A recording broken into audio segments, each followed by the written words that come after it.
మనం తిన్న ఆహారం శరీరంలోకి వెళ్ళాక ఎలా గ్లూకోజ్గా మారి శక్తిగా మారుతుంది అనేది మీకు ఎప్పుడైనా తెలుసుకోవాలని అనిపించిందా? ఈ ప్రక్రియ నోట్లో మొదలై శరీరానికి శక్తి అందే వరకు చాలా సహజంగా అద్భుతంగా జరుగుతుంది. మనం ఆహారం నోట్లో పెట్టుకున్న క్షణం నుంచే జీర్ణక్రియ ప్రారంభం అవుతుంది. బియ్యం, చపాతి, బ్రెడ్, పండ్ల వంటి ఆహారాల్లో కార్బోహైడ్రేట్లు ఉంటాయి. మనం నమిలేటప్పుడు లాలజలం ఆహారంతో కలుస్తుంది.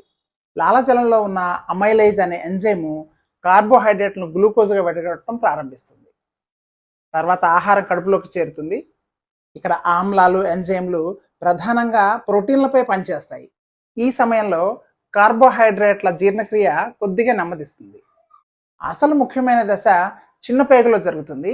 ఇక్కడ ప్యాంక్రియాస్ నుంచి విడుదలయ్యే ఎంజైమ్లు కార్బోహైడ్రేట్ను పూర్తిగా గ్లూకోజ్గా మార్చుతాయి. చిన్న పేగులో ఉన్న విల్లి అనే సూక్ష్మ భాగాలు ఈ గ్లూకోజ్ను రక్తంలోకి శోషించుకుంటాయి, అంటే అబ్జార్బ్ చేసుకుంటాయి. గ్లూకోజ్ రక్తంలోకి చేరగానే రక్తంలో షుగర్ స్థాయి పెరుగుతుంది. ఇది ప్యాంక్రియాస్కు ఇన్సులిన్ విడుదల చేయాలి అనే ఒక సంకేతాన్ని ఇస్తుంది. ఇన్సులిన్ ఒక తాళం చెవిలా పనిచేసి కణాల తలుపులు తెరిచి గ్లూకోజ్ను లోపలికి పంపి శక్తిగా ఉపయోగించుకునేలా చేస్తుంది. అవసరానికి మించిన గ్లూకోజ్ ఉంటే శరీరం దాన్ని కాలేయం, కండరాల్లో గ్లైకోజన్గా నిల్వ చేస్తుంది.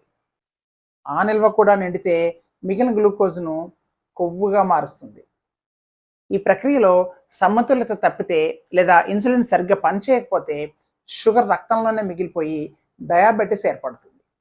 ఈ డయాబెటీస్కి సంబంధించి మరొక వీడియో రేపు చేస్తాను. సారాంశం ఏంటంటే, ఆహారం ఒక్కసారిగా శక్తిగా మారదు. ఇది ఒక సహజమైన జీవశాస్త్రీయ ప్రక్రియ. ఈ ప్రక్రియ సమతుల్యంలో ఉంటే మన శక్తి, బరువు, రక్తంలో షుగర్ స్థాయిలు ఆరోగ్యంగా ఉంటాయి. అందుకే ఏమి తింటున్నాం, ఎంత తింటున్నాం, ఎలా తింటున్నాం అన్నది చాలా చాలా ముఖ్యమైన విషయం. ఈ వీడియో మీకు నచ్చినట్లయితే లైక్ చేయండి, షేర్ చేయండి, నా ఛానల్ని సబ్స్క్రైబ్ చేయండి. మరో వీడియోతో రేపు కలుద్దాం.